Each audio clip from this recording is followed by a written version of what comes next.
انگریز نے ظلم کی ایک داستان رقم کر دی. کتابوں میں بڑی محتاط تعداد لکھی ہے کہ 80,000 علماء مختلف جگہوں پر سولی بھی لٹکا دیے. ہر طرف پہ کوئی نہ کسی عالم دین کی لاش لٹک رہی ہوتی تھی. یہ تحریکی آزادی ہند کے لیے یہ قربانیاں علماء نے دی ہیں. پاکستان وجود میں آیا آغاز وہیں سے ہوا ہے.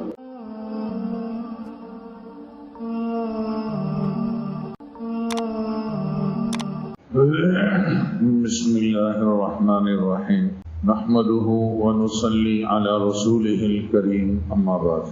کل کا دن 14 اگست ہماری یوم آزادی کا دن ہے اور اس موضوع پر جمعے کو ہم تفصیلی گفتگو تو کر چکے ہیں، مگر دین دشمن طاقتیں ہمیشہ ایک بات کہتی رہتی ہیں کہ علماء کا پاکستان بنانے میں کوئی کردار نہیں. یہ تو اس ملک کے دشمن ہیں تاکہ پھر سے حساس اداروں میں اور اہل علم میں ٹکراؤ پیدا ہو اور ان کے ناپاک عزائم پھر سے مستحکم ہونے شروع ہو جائے. حالانکہ حقیقت سے اس کا کوئی تعلق نہیں ہے. میں آج کی اس مجلس میں یہ بات بتلانا چاہ رہا ہوں کہ پاکستان بنا کیسے اور پاکستان بنانے میں عام لوگوں کے ساتھ ساتھ علماء کرام کا کیا کردار رہا. یہ ایک عام درس نہیں ہے بلکہ یوں سمجھیں یہ ایک سبق ہے اور اس کو سمجھنے کی ضرورت ہے. آپ کی توجہ ہوگی تو انشاءاللہ فائدہ بھی ہوگا. ہم اپنی گفتگو کا آغاز اس بات سے کرتے ہیں کہ بر صغیر یعنی ہندوستان، بنگلہ دیش، پاکستان، اس کو کیا بولتے ہیں؟ بر صغیر. اس بر صغیر پر 1000 سال تک حکومت مسلمانوں کی رہی ہے. مغلیہ سلطنت یہ آخر میں تھی. 1000 سال تک حکومت کرنے کے بعد 16ویں صدی میں، یہ ابھی 2020ویں صدی سمجھو چل رہی، 16ویں صدی میں برطانیہ کے پیٹ میں تکلیف ہوئی اور انہوں نے انگریز نے ہندوستان میں تجارت کی غرض سے انٹری شروع کر دی اور آنے لگے. بھئی کیوں آ رہے ہیں اتنے لوگ؟ تجارت، بزنس. مگر انہوں نے آ کر 3 کام کیے. پہلا کام تجارت جو عنوان تھا، کاروبار. دوسرا کام یہ کیا کہ اندر ہی اندر سے لوگوں کو سلطنت کے خلاف غداری کی دعوت دی اور جگہ جگہ انہوں نے اپنے نمائندے مقرر کر لیے تاکہ وہ مسلمانوں کے خلاف بغاوت کا اعلان کرے اور غداری کرے. تیسرا کام انہوں نے یہ کیا کہ لوگوں کے ایمان پر بھی ڈاکہ ڈالنا شروع کر دیا. اب ایمان کے خلاف بھی مہم شروع تھی، تجارت بھی چل رہی ہے اور سلطنت کے خلاف غدار بھی تیار ہو رہے ہیں. کرتے کرتے کرتے ایک لمبا عرصہ گزرا، یہاں تک کہ 17ویں صدی کے قریب یہ مسلمانوں کی سلطنت بالکل ختم ہو گئی اور انگریز مکمل مسلط ہو گیا. اب جب بر صغیر پر انگریز کا تسلط مکمل ہو گیا تو مذہبی طبقے کے لیے، مسلمانوں کے لیے جینا مشکل ہو گیا. آئے دن مسائل اور پریشانیاں بڑھتی چلی گئیں کیونکہ انگریز کا تسلط ہو گیا. مسلمانوں کی حکومت جو 1000 سال تک رہی وہ انگریز نے ختم کر دی اور وہ مکمل غالب آ گیا. سب کچھ اسی کو. اس وقت شاہ عبدالعزیز محدث دہلوی رحمہ اللہ، یہ سن 1803 کی بات ہے. 1803 میں شاہ عبدالعزیز محدث دہلوی رحمہ اللہ، جو شاہ ولی اللہ محدث دہلوی رحمہ اللہ کے خاندان کے چشم و چراغ ہیں، انہوں نے انگریز کے خلاف جہاد کا فتویٰ دیا. ان کے دو رشتہ دار اور تھے جو بڑے مشہور ہیں، سید احمد شہید رحمہ اللہ اور شاہ اسماعیل شہید رحمہ اللہ۔ ان حضرات نے اس فتوے کو عملی جامہ پہنایا اور انگریز کے خلاف تحریک مستقل شروع کر دی، اور ایک بڑی مقدار میں لوگ ان کے ساتھ ہو لی۔ 30 سال تک مسلسل ان حضرات نے انگریز کے خلاف مختلف محاذوں میں جنگ لڑی، مگر ظاہر ہے کہ انگریز کے پاس وسائل بہت تھے، افراد بہت تھے، ان کے پاس تو وہ چیزیں نہیں تھیں۔ ایمانی جذبہ، اس پر یہ لڑتے رہے، کئی محاذوں پر انگریز کو شکست بھی دی، لیکن بہرحال سن 1833 عیسوی میں بالاکوٹ کی سرزمین پہ یہ دونوں حضرات شہید ہو گئے۔ اللہ تعالیٰ نے ہمیں ان عظیم مجاہدین کی قبروں پہ الحمدللہ حاضری کی بھی توفیق دی ہے۔ بالاکوٹ کبھی جانا ہو تو میں آپ سے بھی کہوں گا کہ ضرور جائیے، وہاں جا کر ایمان کی کیفیت کافی بدل جاتی۔ خیر، 1833 میں جب یہ لوگ شہید ہو گئے تو یہ جہاد کی تحریک جو انگریز کے خلاف شروع ہوئی تھی، سن 1803 عیسوی کے فتوے سے اس زور پکڑ گئی۔ ظاہر ہے کہ دو آدمیوں کا خون اتنا رائے گاں تو نہیں جاتا۔ چنانچہ اب ان حضرات کے روحانی جو جانشین تھے وہ میدان میں آ گئے۔ خاص طور سے 4 شخصیات جو قابل ذکر ہیں، ان میں ایک حاجی امداد اللہ مہاجر مکی رحمہ اللہ، جو 4 سلاسل کے بڑے ہیں۔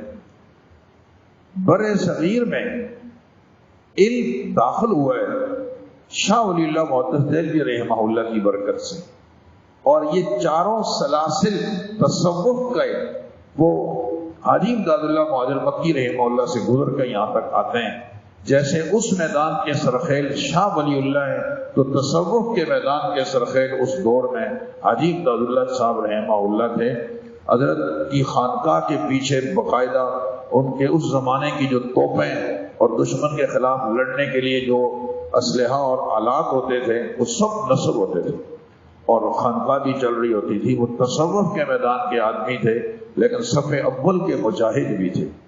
حاجی امداد اللہ مہاجر مکی رحمہ اللہ کے ساتھ ساتھ مولانا رشید احمد گنگوئی رحمہ اللہ اور حضرت مولانا قاسم نانوتوی رحمہ اللہ اور سید ضامن شہید رحمہ اللہ، یہ سارے حضرات صف اول کے لوگ تھے۔ انہوں نے انگریز کے خلاف جہادی تحریک میں بہت زیادہ کردار ادا کیا۔ سن 1857 میں جا کر تحریک آزادی ہند کے نام سے شاملی کے میدان میں ایک بہت بڑا معرکہ ہوا، اور اس میں جو لوگ سرفرست تھے وہ یہی حضرات تھے، حاجی امداد اللہ مہاجر مکی رحمہ اللہ، اور میں نے عرض کیا کہ مولانا رشید احمد گنگوئی رحمہ اللہ اور حضرت نانوتوی رحمہ اللہ اور سید ضامن شہید رحمہ اللہ۔ شاملی کے میدان میں انگریز کے خلاف یہ بہت طوفانی معرکہ ہوا۔ ظاہری اعتبار سے مسلمانوں کو یہاں پھر شکست ہوئی اور جو مقصود تھا وہ پورا حاصل نہ ہو سکا۔ خیر، یہ سلسلہ آگے چلتا گیا۔ مسلمانوں نے یہ سوچا، صاحب بصیرت لوگ اس پر بیٹھے کہ ہمارے پاس ناکامی کی جو بنیادی وجہ ہے وہ یہ ہے کہ ہمارے پاس افراد کم ہیں، افراد سازی نہیں ہے۔ معذرت کے ساتھ آج بھی اگر پاکستان کو حکومت مل جاتی ہے نا، سب دینی طبقے کو مل جاتی ہے، سوچو ذرا، ہمارے پاس تمام محکموں کے لیے بندے ہیں۔ افراد سازی بھی بہت ضروری ہوتی ہے، حکومتیں اس سے بھی چلتی ہیں، ویسے تو نہیں چل سکتی۔ کئی محکمے ہوتے ہیں، ہر محکمے کے لیے افراد چاہیے۔ خیر، افراد سازی کے اعتبار سے کیا کریں، تو ان حضرات نے ایک نیا قدم اٹھایا۔ سن 1866 میں انگریز کے خلاف ایک ادارے کا قیام عمل میں لایا گیا جس کا نام دارالعلوم دیوبند تھا، کہ افراد سازی یہاں کی جائے اور عسکری میدان سے تعلیمی میدان کی طرف یو ٹرن نہیں کہتے جس کو، یہ وہ لیا کہ بھئی اس میدان سے ہم اب اس میدان میں آتے ہیں اور اپنے افراد تیار کرتے ہیں۔ دارالعلوم دیوبند کے پہلے طالب علم شیخ الہند مولانا محمود الحسن رحمہ اللہ تھے۔ حضرت پڑھتے رہے اور دیوبند سے فارغ ہو گئے۔ جب دیوبند سے فارغ ہوئے تو انہوں نے سوچا کہ اب کافی سارے افراد اس عرصے میں اور لوگ بھی پڑھتے رہے، تیار ہو گئے ہیں، چلو دوبارہ انگریز کے خلاف ایک تحریک شروع کرتے ہیں۔ تو یہ بر صغیر مشترک ہے، ہندوستان، پاکستان، بنگلہ دیش سب ہے۔ حضرت نے تحریک شروع کی جو تحریک ریشمی رومال کے نام سے۔ شیخ الہند مولانا محمود الحسن بہت بصیرت والے انسان تھے۔ انہوں نے کیا کیا کہ تمام ممالک کا سروے کیا، جس کے اندر سعودی عرب، ترکی، روس، افغانستان، یہ دہلی سے لے کر یہ تمام علاقوں کا سروے کر کے ہر علاقے میں جگہ جگہ ہر ملک میں بندے مقرر کیے، اور انہوں نے 12 بڑے عظیم کمانڈر مقرر کیے، ان کے ماتحت پھر بہت سارے لوگ مقرر کیے، سب نے ہاں بھری کی کہ ہم کام کریں گے۔ ذہن یہ تھا کہ اچانک انگریز کے خلاف بغاوت کا اعلان کریں گے، اور ہمارے لوگ تو پہلے سے موجود ہیں، ان کو بولیں گے اپنے اپنے مورچے سنبھال لو، اور ایک دم سے حکومت ہمارے ہاتھ میں آ جائے گی، بھئی اس ملک میں فلاں ہے، اس ملک میں فلاں، اس ملک میں فلاں۔ لیکن جب مکہ مکرمہ پہنچے تو وہاں شریف مکہ، وہاں کے گورنر سے بات ہوئی۔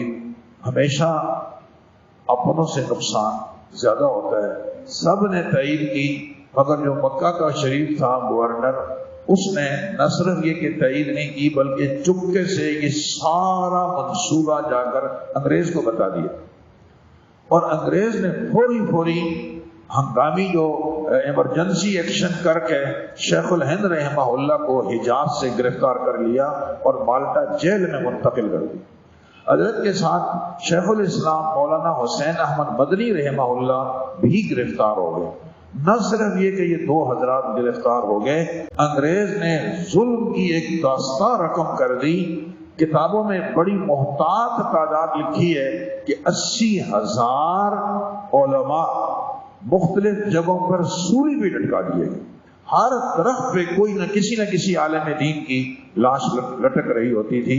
یہ تحریکی آزادی ہند کے لیے یہ قربانیاں علماء نے دی ہیں۔ پاکستان وجود میں آیا، آغاز وہیں سے ہوا ہے۔ شیخ الہند مولانا محمود الحسن رحمہ اللہ جیل میں جو تھے، ان پر جو ظلم، ظاہر ہے جو باہر یہ کچھ ہو رہا ہے تو اندر ان پر کتنے مظالم ہوں گے۔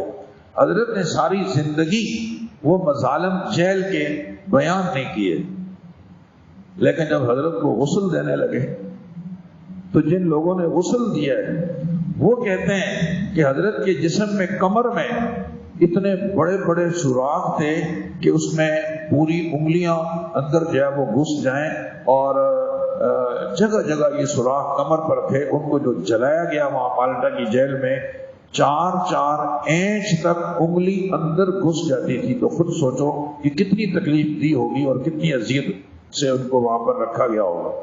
خیر، کرتے کرتے انسان ہے آخر کب تک رہے گا۔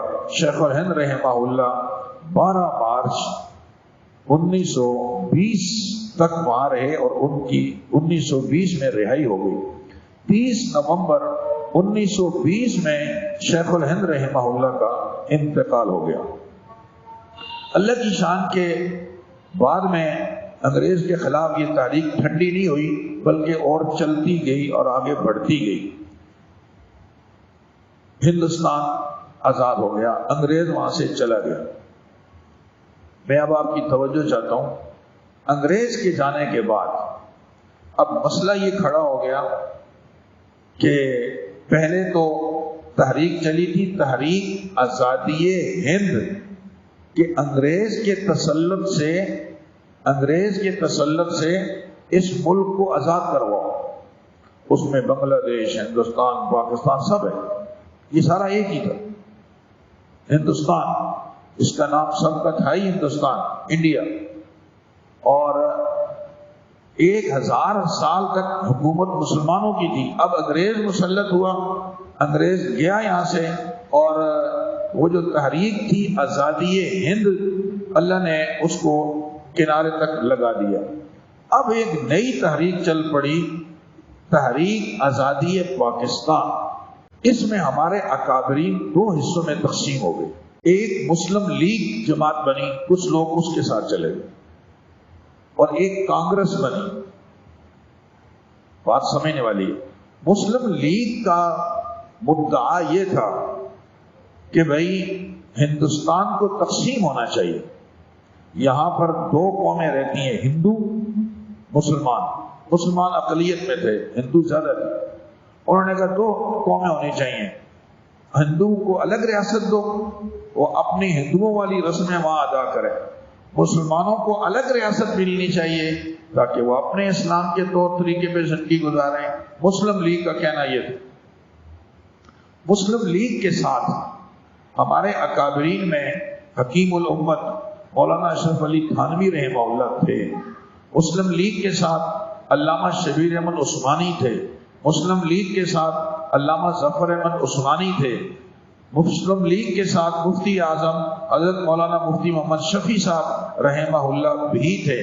مسلم لیگ کے ساتھ شاہ احمد نورانی کے والد عبدالعلیم قادری مرحوم بھی تھے. اس طرح کے بڑے بڑے لوگ اس وقت میں بہرحال یہ مسلم لیگ کے ساتھ تھے. اور ان سب کا کہنا کیا تھا کہ الگ ایک خطہ مسلمانوں کے پاس ہونا چاہیے اور ہندوؤں کو الگ ریاست دیں. کانگریس والوں کا کہنا یہ تھا کہ نہیں، ہندوستان تقسیم نہیں ہوگا،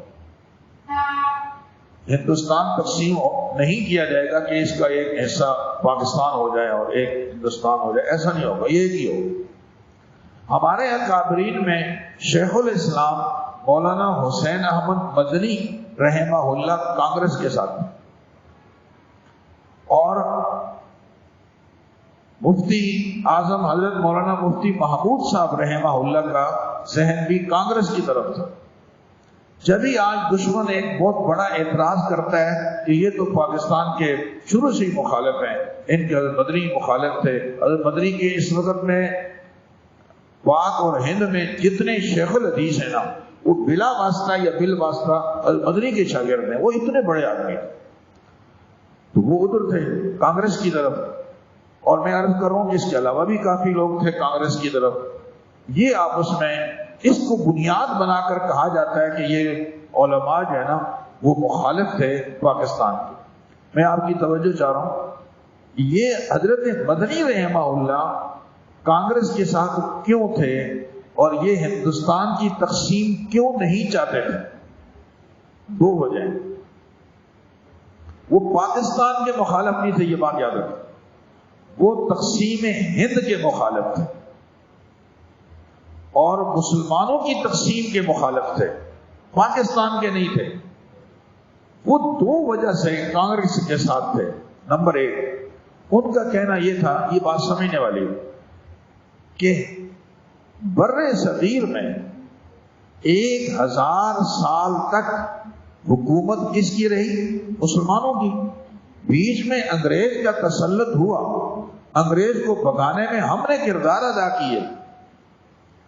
شاہ ولی اللہ محدث، شاہ عبدالعزیز محدث دہلوی رحمہ اللہ کے فتووں نے کام کیے. اور اس کے علاوہ یہ بڑے بڑے اکابرین نے اپنے متعلقین کو اس میدان میں ڈالا. سید احمد شہید، شاہ اسماعیل شہید، شیخ الہند رحمہ اللہ، مدنی رحمہ اللہ، ان حضرات نے سب نے قربانیاں مشترک دی ہوئی تھی. ہم سب نے زور لگا کر انگریز کو یہاں سے بھگایا ہے. انگریز نے کس سے حکومت چھینی؟ مسلمانوں سے. انگریز نے حکومت کس سے چھینی؟ مسلمانوں سے. 1000 سال تک تو ہماری حکومت تھی. اب انگریز کو ہم نے نکال دیا تو واپس بر صغیر میں حکومت مسلمانوں کی ہونی چاہیے. اگر ہم ہندوستان کو تقسیم کر دیں گے تو اس کا معنی کیا ہوا کہ ہم نے ہندوؤں کو مستقل ریاست دے دی. ہوا بھائی، ہندوؤں کی حکومت کیوں مانے ہم ہندوستان؟ یہ بے شک ہندو اکثریت میں ہے، مگر مسلمانوں کا دعویٰ یہ تھا کہ حکومت اکثریت کی بنیاد پر نہیں بنائی جاتی. وہاں تو طاقت دیکھی جاتی ہے، قوت اور بصیرت اور دانائی مسلمانوں کے پاس ہے، ہندوؤں کے پاس نہیں ہے. لہذا اگر ہم تقسیم کریں گے ہند کو، ہندوستان کو، تو آپ ہندوؤں کو مستقل حکومت دے رہے ہو، ریاست دے رہے ہو. جس حصے کی حکومت آپ ہندوؤں کو دو گے، اس حصے کی حکومت پہلے مسلمانوں کے پاس تھی. اب جب انگریز گیا تو ہمیں ہماری میراث واپس کرو اور مسلمانوں کو دو۔ تقسیم کرنے کا مطلب یہ ہوگا کہ آپ الگ ریاست ہندوؤں کو بھی تو دے رہے ہو، ہم ہندوؤں کو ریاست کیوں دیں، ان کو حکومت کیوں دیں، جبکہ یہ پہلے سارے خطے پر، پورے بر صغیر پر حکومت مسلمانوں کی تھی۔ ہم نے انگریز کو بھگایا ہے، دوبارہ حکومت ہمیں ملنی چاہیے۔ تو اگر تقسیم ہوگا تو ہندوؤں کی باقاعدہ ریاست بن جائے گی، جیسے مسلمانوں کی بنے گی ہندوؤں کی تو بھی بن جائے گی۔ تو ہندوؤں کو ریاست کیوں بنا کر دے رہے ہو؟ یہ تو ہماری میراث ہے، 1000 سال تک حکومت تو ہم نے کی۔ نمبر 2، دوسرا بڑا نقصان یہ ہے کہ مسلمان تقسیم ہو جائے گا، کچھ مسلمان وہاں رہ جائیں گے، کچھ یہاں آ جائیں گے۔ جو یہاں آئیں گے یہ بھی اقلیت میں ہوں گے، وہاں والے بھی اقلیت میں ہوں گے، یہ دونوں ایک دوسرے کی مدد نہیں کر سکیں گے۔ یہاں والا بھی پٹ رہا ہوگا، وہاں والا بھی پٹ رہا ہوگا، یہ مظلوم ہوگا تو وہ اس کے معاون نہیں، اور وہ مظلوم ہوں گے تو یہ اس کے معاون نہیں۔ ہم چاہتے ہیں کہ مسلمان تقسیم نہ ہو، مسلمانوں کی طاقت تقسیم ہو جائے گی، اس کو یکجا رہنے دو دونوں۔ اب خود سوچو کہ اس میں پاکستان کی مخالفت کی کیا بات ہے۔ یہ تو یہ کہنا چاہ رہے تھے کہ ہندوستان کو تقسیم نہ کرو، ہندوؤں کو اتنی اہمیت دے کر ریاست مت دو، یہ ہمارا ملک ہے، 1000 سال تک ہم نے حکومت کی ہے، اب اٹھا کر ہم نے ریاست حوالے کریں ہندوؤں کے، یہ غلط ہو۔ اور پھر مسلمانوں کی طاقت تقسیم ہوتی ہے، آپ مسلمانوں کی طاقت تقسیم نہ ہونے دو۔ یہ بنیادی بات تھی جو کانگریس والے کہتے تھے۔ ادھر سے مسلم لیگ والوں کا کہنا یہ تھا کہ یہ دو نظریے الگ الگ ہیں، یہ مسلمان ہیں اور یہ ہیں ہندو۔ اگر ہم دونوں کو الگ الگ موقع دے دیں گے تو مسلمان کم از کم الگ یکسوئی سے شریعت کے احکامات پہ عمل کریں گے، تو کوئی تو ملک ایسا ہو جس کے اندر 100% اسلام نافذ ہو، جس میں اسلامی قوانین نافذ ہوں، شریعت کے احکامات پر لوگ چل رہے ہوں۔ یہ ہیں بنیادیں جن پر یہ ملک بنایا گیا ہے۔ تو لہذا ایک ملک ہونا چاہیے مسلمانوں کے پاس، تاکہ آزادی کے ساتھ کھلے طریقے سے اور پرسکون انداز سے وہ اپنے ملک کے اندر شریعت کے احکامات پر چل سکیں۔ حکیم الامت مولانا تھانوی رحمہ اللہ فرماتے ہیں کہ مجھے بہت تردد تھا کہ کانگریس کی طرف جاؤں یا مسلم لیگ کی طرف جاؤں۔ یہ بھی اچھی بات کر رہے ہیں کہ مسلمانوں کو ایک ملک ملنا چاہیے، اور کانگریس والے بھی کہتے ہیں کہ ہندوستان تقسیم نہ کرو، خام خواہ ہندوؤں کو کیوں اہمیت دیتے ہو، کیوں ریاست دیتے ہو ان کو، مسلمانوں کی طاقت کیوں تقسیم کرتے ہو۔ میں اسی پریشانی میں تھا کہ اللہ کی شان مجھے امام الانبیاء صلی اللہ علیہ وسلم کی زیارت نصیب ہوئی، اور ایک دفعہ نہیں، بار بار نصیب ہوئی۔ اور جب بھی مجھے آپ صلی اللہ علیہ وسلم کی زیارت نصیب ہوئی تو آپ صلی اللہ علیہ وسلم نے خواب میں مجھے یہ بات ارشاد فرمائی کہ الگ ریاست کی جو کاوش ہو رہی ہے یہ امت کے حق میں بہتر ہے۔ بس فرماتے ہیں مجھے شرح صدر ہو گیا اور میں کھل کے مسلم لیگ کے ساتھ آ گیا۔ حضرت کے لاکھوں مرید تھے، اور پھر قائد اعظم محمد علی جناح کے بارے میں بڑی عجیب سی ایک بات ہے کہ ان سے کسی نے کہا کہ آپ کے ساتھ علماء ہیں ہی نہیں، تو قائد اعظم نے بہت عجیب بات جواب میں کہی، کہنے لگے کہ مسلم لیگ میں ایک ایسا عالم دین ہے کہ پورے بر صغیر کے مسلمان ایک طرف رکھ دیے جائیں اور اس کے علم کو ایک طرف رکھ دیا جائے تو اس کا علم سب پر بھاری ہے۔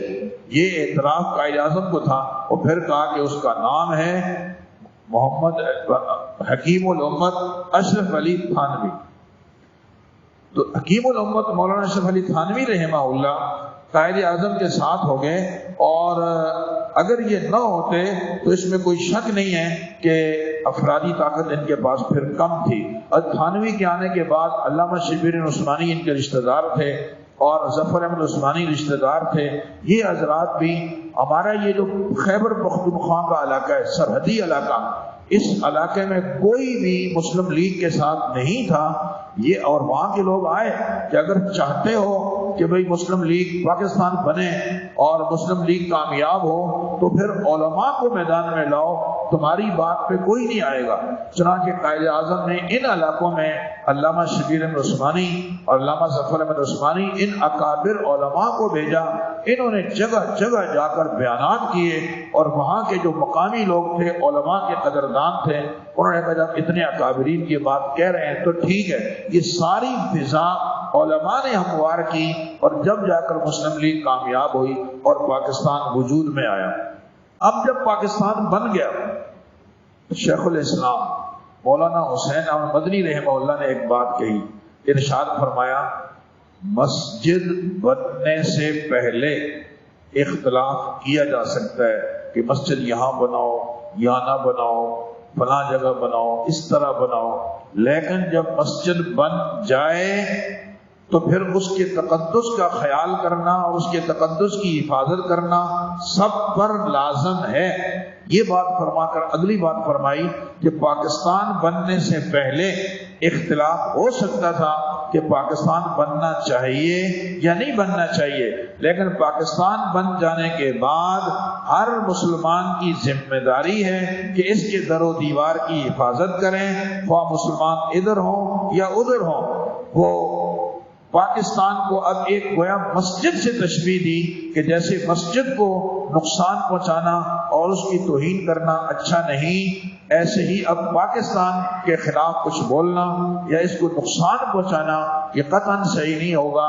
اس کی نظریاتی اور جغرافیائی دونوں سرحدوں کی حفاظت ہمارے اکابر نے اس وقت بھی کی اور آج تک الحمدللہ کر رہے ہیں اور تا قیامت کرتے رہیں گے۔ یہ مدارس کے طلباء اور علماء ہمارے ملک وطن عزیز پاکستان کی نظریاتی سرحدوں کے حقیقی محافظ ہیں، اور صرف نظریاتی سرحدوں کے ہی نہیں، جغرافیائی سرحدوں کے بھی محافظ ہیں۔ ضرورت اگر پڑ گئی انشاءاللہ العزیز یہ علماء اور یہ طلباء اور یہی ائمہ مساجد جو آج آپ کو دشمن نظر آ رہے ہیں، اگر فوج سے آگے انہوں نے جان نہ دی تو مرضی ہے، ایسا بالکل بھی نہیں ہے۔ تین دشمن طاقتیں ہمیں آپس میں لڑا کر فوج کو اور وہ علماء کو آمنے سامنے کر کے ملک کو غیر مستحکم کرنے کی ایک ناپاک کوشش ہے، تاکہ پھر سے ہمارے گندے اور ناپاک عزائم جو ہیں وہ پورے ہو جائیں۔ میں نے عرض کیا کہ حقیقت سے اس کا کوئی تعلق نہیں ہے۔ ہمیں اپنے وطن عزیز پاکستان سے محبت ہونی چاہیے جیسا کہ ہمیں مسجد سے محبت ہے۔ ہمیں اپنے وطن عزیز پاکستان کی ایسی ہی حفاظت کرنی چاہیے جیسا کہ ہم مسجد کی حفاظت کرتے ہیں۔ تاہم اس میں کوئی شک نہیں ہے کہ لاکھوں جانیں قربان کی گئیں، ہزاروں عزتیں اس پہ جب وہ ان کی آبروریزی کی گئی۔ اتنی قربانیاں دینے کے بعد اب اگر ہم یوم آزادی صرف چند جھنڈیاں لہرا لیں اور چند بدتماش قسم کے لوگ اس دن جو ہے وہ موٹر سائیکلوں کے سلنسر نکال کر روڈ پہ ہنگامہ مچا دیں اور ساحل سمندر پہ جا کر آپ جھنڈیاں لہرا کر عمدہ کھانے کھا لیں، بلکہ اب تو کچھ کم ہو گیا۔ کسی زمانے میں لکھا ہوتا تھا کہ فلاں شاندار فلم کا آغاز 14 اگست یوم آزادی اور فلاں بے حیائی کے کام کا آغاز یوم آزادی 14 اگست، اور جگہ جگہ شراب کی بوتلیں چل رہی ہوں، بے حیائی اور یعنی اور فحاشی ہو رہی ہو، تو آزادی کے نام پر بے حیائی نہیں ہونی چاہیے۔ آزادی ایک نعمت ہے، اس پہ اللہ کا شکر ادا کرنا چاہیے، اور اس آزادی کے شکر کا طریقہ اور وطن عزیز کے حصول کے بعد اس میں جو کام کرنا ہے اس کی رہنمائی قرآن نے خود کی ہے۔ الذین ان مکناہم فی الارض اقاموا الصلاۃ وآتوا الزکاۃ وامروا بالمعروف ونہوا عن المنکر۔ یہ چیزیں، اور صرف یہ نہیں کہ یہ ہم کہہ رہے ہیں بلکہ یہ ہمارے اکابرین نے اس بات پہ باقاعدہ توجہ رکھی، اور میں علماء کی بات نہیں کرتا، چھوٹی سی ایک بات قائد اعظم کی سنا کر بات ختم کر رہا ہوں۔ قائد اعظم بھی پاکستان کے حق میں مخلص ترین آدمی تھا، قانون دان تھا، اس کے پاس قانون تھا، علماء کے پاس افرادی طاقت تھی۔ اس کے پاس قانون تھا، علماء کے پاس افرادی طاقت تھی۔ اس افرادی طاقت کا اس نے اعتراف کیا کہ جب 15 اگست 1947 کو جھنڈا لہرانے کی بات آئی تو اس نے پاکستان میں مولانا شبیر احمد عثمانی کے ہاتھ میں جھنڈا دیا اور ڈھاکہ کے اندر مولانا ظفر احمد عثمانی کے ہاتھ میں جھنڈا دیا. یہ ایسے ہی جھنڈے نہیں دیے گئے، یہ دراصل ان کی خدمات کا اعتراف تھا اور اس بات کا اعتراف تھا کہ آج بھی قوم آپ ہی کے ساتھ ہے. اس نے جاتے ہوئے جو وصیت کی کہ میری نماز جنازہ شبیر احمد عثمانی پڑھائیں گے، یہ ان کی خدمات کا اعتراف تھا اور عوام کو بتانا تھا کہ پاکستان کو بنانے میں یہ ہیں وہ بنیادی لوگ جنہوں نے اپنی قربانیاں پیش کی ہیں. قائد اعظم کی میں ہمدردی اور مخلصانہ کوششیں بتا رہا ہوں. مولانا شبیر علی تھانوی رحمہ اللہ، جو تھانوی رحمہ اللہ کے سکے بھتیجے تھے، وہ فرماتے ہیں کہ مجھے حضرت تھانوی رحمہ اللہ نے ایک خط دیا اور یہ کہا کہ یہ جا کر تم قائد اعظم محمد علی جناح کو دے دو. میں اس کے گھر پہنچ گیا، مجھے اس کے کمرے تک لے جایا گیا خط دینے کے لیے. میں نے دیکھا کہ سحری کا وقت ہے، تہجد کا. قائد اعظم سجدے میں پڑے ہوئے اور زار و قطار رو رہے ہیں، آنسو بہ رہے ہیں اور پاکستان کے لیے دعائیں مانگ رہے ہیں. قائد اعظم نے ان علماء کو ساتھ لے لے کر اور اپنی ذاتی کاوشیں اور دلچسپی بھی دکھا کر الحمدللہ ایک وطن عظیم پاکستان کو اللہ نے ان کی کاوشوں سے وجود عطا فرمایا. اللہ تعالیٰ اس ملک کی حفاظت فرمائے. ایک وقت تھا شیخ الاسلام مولانا مفتی تقی عثمانی صاحب زیرہ میدوں نے ایک بڑی خوبصورت بات اور افسوسناک بات ارشاد فرمائی. حضرت نے تو اپنی آنکھوں سے یہ مناظر دیکھے ہیں نا. فرماتے ہیں کہ میرے والد صاحب ہم ہجرت کر کے ہندوستان سے پاکستان آ رہے تھے، سرحد پہ چیکنگ ہو رہی تھی اور سرحد پہ جو چیز سامان میں سے دیکھی جا رہی تھی کہ وہ یہ کہ کھانے پینے کی کوئی چیز آگے نہیں جانی چاہیے، کپڑے نہیں جانے چاہیے. ہم نعرہ لگاتے تھے کہ بٹ کر رہے گا ہندوستان، بن کر رہے گا پاکستان. پاکستان کا مطلب کیا؟ لا الہ الا اللہ. اور وہ جواب میں کہتے تھے ننگا پاکستان، بھوکا پاکستان. اور یہ ننگے اور بھوکے مریں گے. اور سرحد سے جو ہے وہ کوئی بھی کپڑا نہیں چھوڑتے تھے، سامان میں کپڑے نکال دیتے تھے. ننگے ہوگا مرو، جاؤ بھوکے مرو. حضرت فرماتے ہیں کہ میرے پاس کچھ کتابیں تھیں، میں سمجھا کہ یار پتہ نہیں میری کتابیں چھوڑیں گے یا نہیں چھوڑیں گے. لیکن جب وہاں پہنچے تو پتہ چلا کہ ان کی کتابوں سے ان کو کوئی سروکار نہیں ہے. کپڑا نہیں چھوڑنا، کھانے پینے کی اشیاء نہیں چھوڑنی تاکہ یہ ننگے اور بھوکے اور پیاسے مریں. اور اللہ کی شان کے شروع میں حالات ایسے تھے کہ دفاتر قائم ہیں، ادھر فوج بیٹھی ہے، پولیس بیٹھی ہے اور دیگر ادارے بیٹھے ہوئے ہیں. دفاتر قائم ہیں. کہاں دفتر قائم ہے؟ درخت کے نیچے، کسی عمارت کے سائے کے نیچے. اور یہ جو کاپی پیسٹ کرنے کے لیے پین ہوتا ہے نا، یہ بھی نہیں تھا. تو جو ہے وہ ببول کے درخت کے جو کانٹے ہوتے ہیں وہ لے کے ہم پین کی جگہ پر اس کو استعمال کرتے تھے. لیکن اللہ نے کرم کیا، ایک وقت آیا ان کا یہ کھوکھلا نعرہ کہ بھوکا اور ننگا پاکستان وہ آخر دفن ہو گیا اور انشاءاللہ قیامت تک دفن رہے گا. حضرت نے ایک حوصلہ افزا بات فرمائی کہ میں دنیا کے تمام بڑے بڑے ممالک میں جا چکا ہوں اور اسلامی ملک جتنے ہیں ان سب میں بھی جا چکا ہوں. الحمدللہ آج بھی اللہ رب العزت نے دین اسلام کے اعتبار سے جو عزت جو شرف پاکستان کو عطا فرما رکھا ہے وہ کہیں بھی نہیں ہے. آج بھی اس کو یہ اعزاز حاصل ہے. اس رمضان شریف میں وجود میں آیا، شب قدر میں وجود میں آیا، جمعے کے دن وجود میں آیا. اسلام کے نام پہ بننے والی یہ دوسری ریاست ہے.